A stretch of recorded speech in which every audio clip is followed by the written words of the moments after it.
Good morning. This is kind of a lot of people for a beautiful day in June. I hope that doesn't mean that you're all having existential crises. Happy Pride. This is a good week for marriage equality. Yes.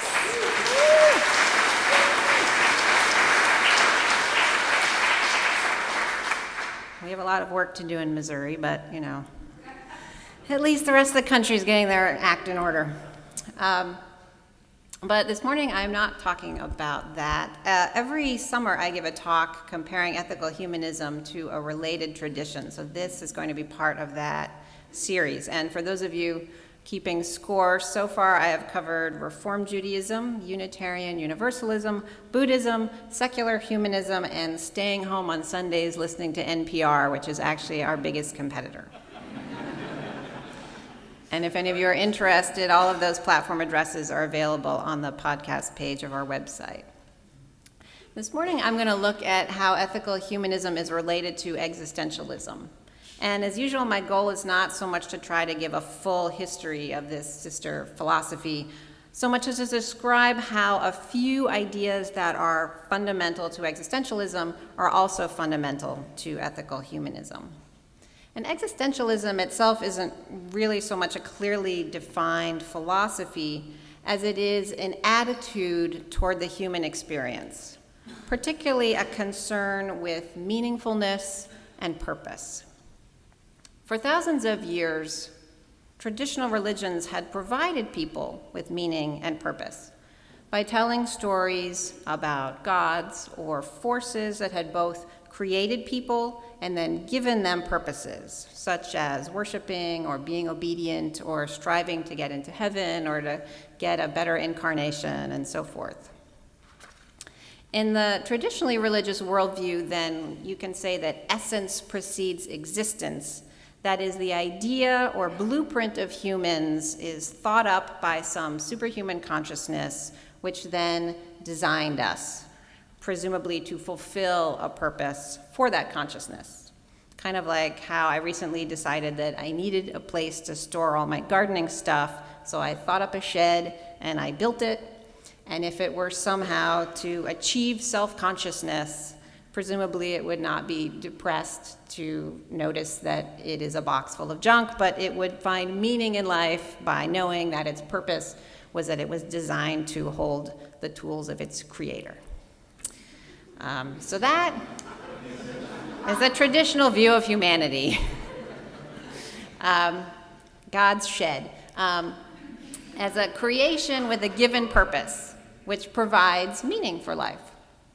But as humans learned more about the natural world and the wide variety of human stories and beliefs and progressed in understanding of development and evolution and even logical reasoning, many people became dissatisfied with these answers that traditional stories provided to questions of meaningfulness and purpose.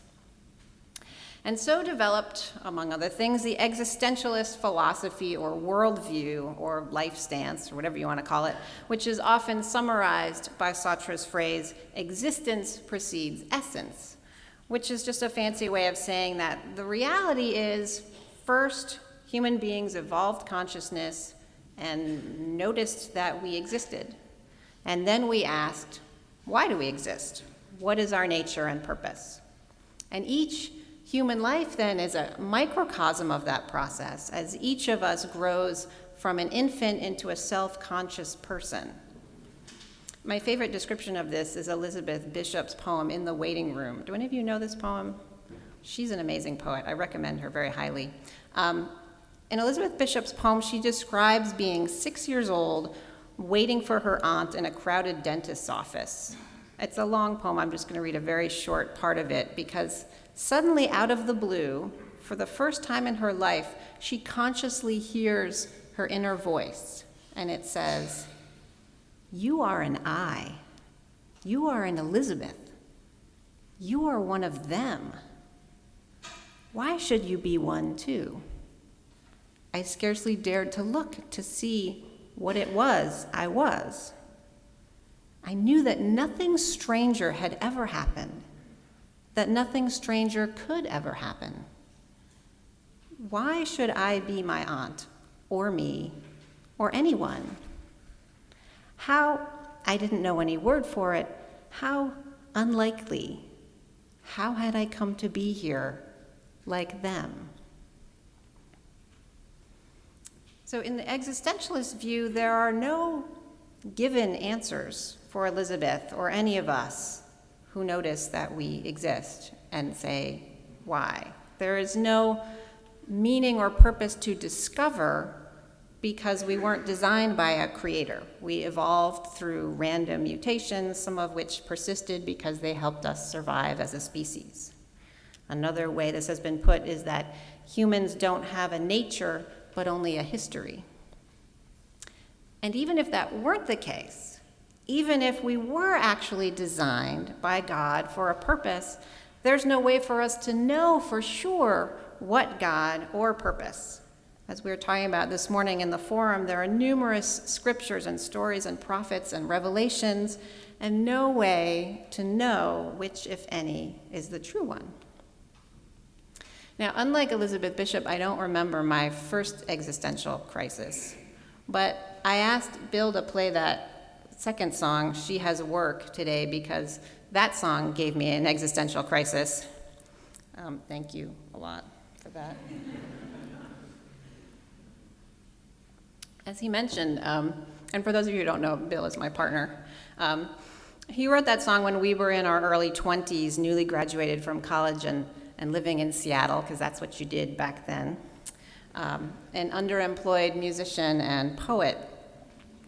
And those lyrics describe my greatest nightmare at the time, a life of meaningless work. And you could hear in the words that a woman watches the clock during the day and then dreams of her job at night, and the only seeming bright spots in her life are the brief celebrations marking the passing of another week. And as an aside, I think there's no sadder indictment of modern life than the phrase, "Thank God it's Friday." Thank God that precious week that I will never get back is all gone. That is sick. Anyway, the woman in the song has friends, and yet she seems estranged and isolated from them and from her very own existence. And that song is not about me, I'm glad to say. It's not about me. He just shrugged. But I feared that it could be, unless I actively fought and sacrificed to create a life that I would find vital and meaningful. Because even as a young person, I had seen enough to know that you do have to fight for such a life. It's not the default choice. And now I feel incredibly lucky to have a career devoted to helping people find and create meaningful lives for ourselves and others. But existentialism posits that the struggle for meaninglessness, the struggle for meaningfulness has no end point. It's not something that you just do and you're done. Existential crises reoccur throughout our lives, but we don't always identify them as such. Excuse me. So I'd like to share a piece that I wrote last week. Excuse me. You can think of this as a segment of NPR's new spin-off, This Existential American Life, maybe. I am waiting for a 6 a.m. flight to complete my trip to the funeral of my partner's father, whom for 17 and a half years I've called my father outlaw. An airport in the middle of the night is a surreal setting. The stores and restaurants are all shuttered, and the few other travel refugees are crashed out in contorted poses. A guy in a motorized cart drove around handing out thin blue blankets, so now we're all a matched set of electric blue lumps. Yet all the lights are on, and actual music blares constantly. So instead of a sleepover, the scene feels more like a color-coordinated homeless encampment or a post-apocalyptic 80s movie. One of the results of my now eccentric habit of not carrying a computer or a smartphone is that at times like these, sleep not happening. My mind has few distractions or escapes. I wonder if existentialism would have been invented if writers such as Heidegger and Sartre and Camus had had iPhones and cable TV and the internet. Instead, they had cafes, long walks, and desks with blank sheets of paper staring up at them that they turned into treatises and novels. And I have this long night in an airport trying to get to a funeral. I did get to Lambert responsibly early, just so you know, but then the sudden storm threw life into confusion. And then comes the anxiety of facing too many choices with not enough information. There are no direct flights where I'm going, and a lot of possible ways to hop across the country, but I can't know which other flights or airports might also be having trouble by the time I get to them.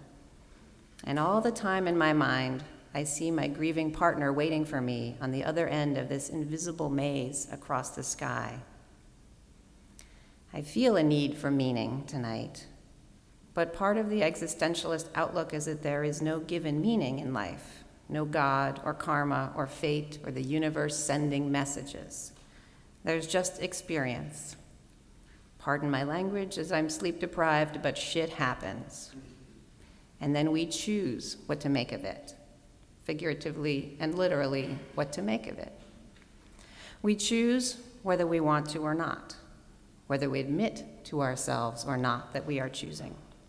And we are always forced to choose partially blindly. Would belief in God or another supernatural force in given meaning and purpose help me tonight? Would prayer relieve my anxiety, helplessness, boredom? When after hours of restless walking, I found these padded chairs without arms in this closed sandwich shop and made a little couch where I could finally stretch out in comfort, would the delicious relief I felt have been even sweeter if I had also felt gratitude at being guided to this Qdoba by an invisible helping hand?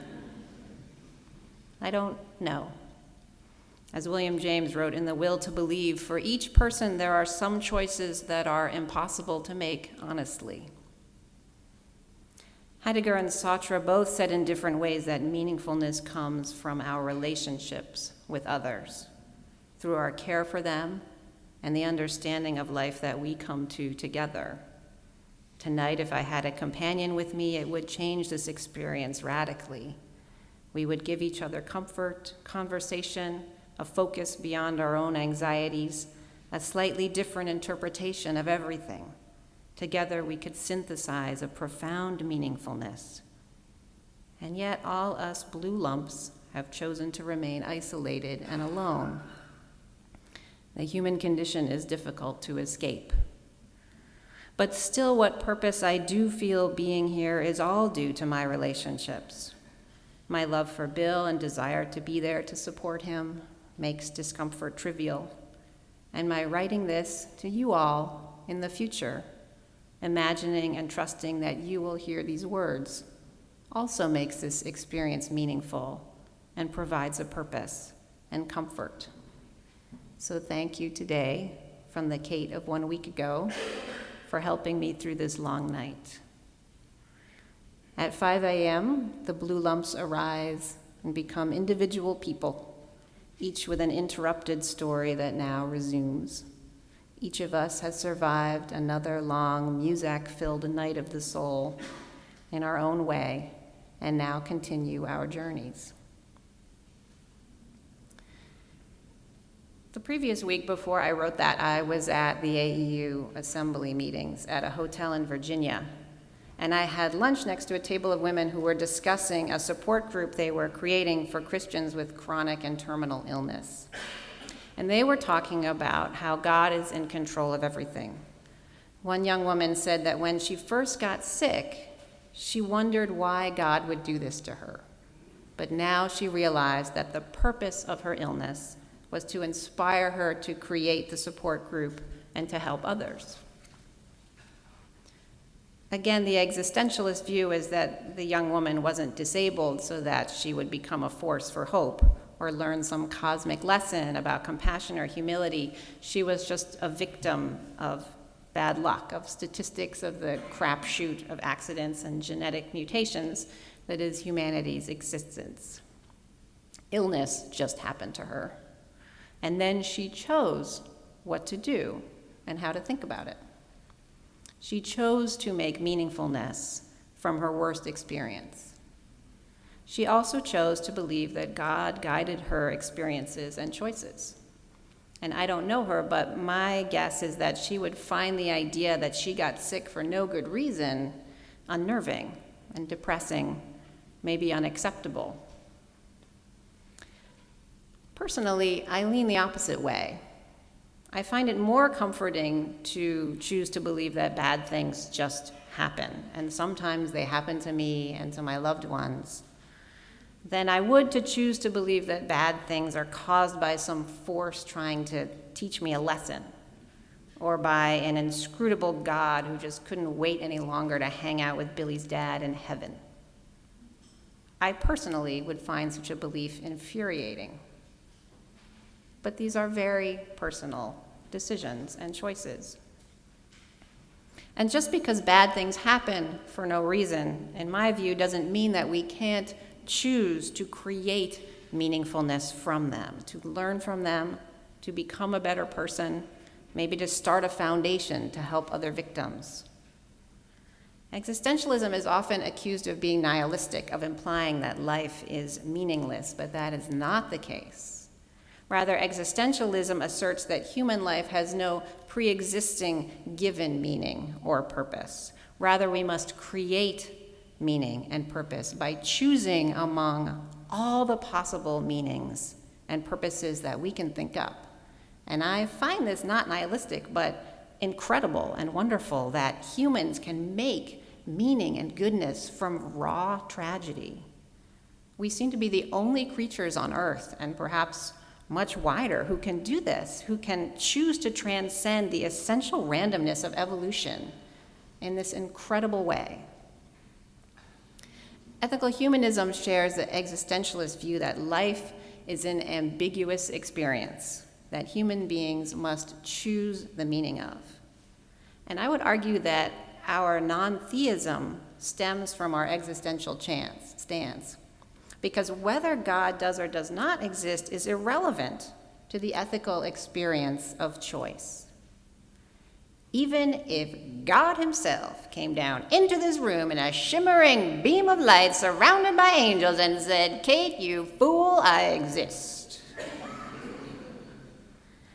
I would still have to choose whether to believe I was seeing and hearing something real and not sleeping or having a nervous breakdown or a psychotic episode. I would have to choose whether to believe or not that what I was seeing and hearing was God and not the devil or an illusion or an alien race just messing around with us. People often confuse belief with morality, but religious belief is not really that relevant to morality because ethics begins with choice. Even if you believe in the Bible, you have to choose which parts to believe, since there are many conflicting messages, and you have to choose how to interpret it and what authority you chose for your translation and interpretations and so on and so forth. And what are you basing those choices on?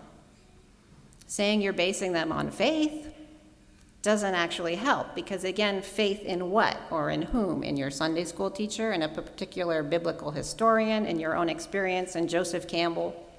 Those are all different choices. And we have the freedom and the responsibility to choose based on our experience and our ethical values. Finally, another way existentialism informs our ethical humanism is by helping us respond to the current crisis of meaning in modern life. Consumer society tries to give us, it actually tries to sell us what we think we want. Convenience, pleasure, luxury, ease. But many people are suffering from increased depression and anxiety, I believe, because what we really want is a sense that our lives have meaningfulness and purpose, which might actually look like the opposite of pleasure and luxury and ease. It might look like challenge and difficulty and sacrifice for higher causes such as equality and peace and a healthy environment and happier people in the future. I'm going to stop a few minutes early here so that I can share some unrelated thoughts, but I'd like to end this section with this short poem by Gregory Orr. This is what was bequeathed us. This earth the beloved left, and leaving left to us. No other world but this one. Willows and the river and the factory with its black smokestacks. No other shore, only this bank on which the living gather. No meaning but what we find here. No purpose but what we make. That and the beloved's clear instructions turn me into song, sing me awake. Thank you.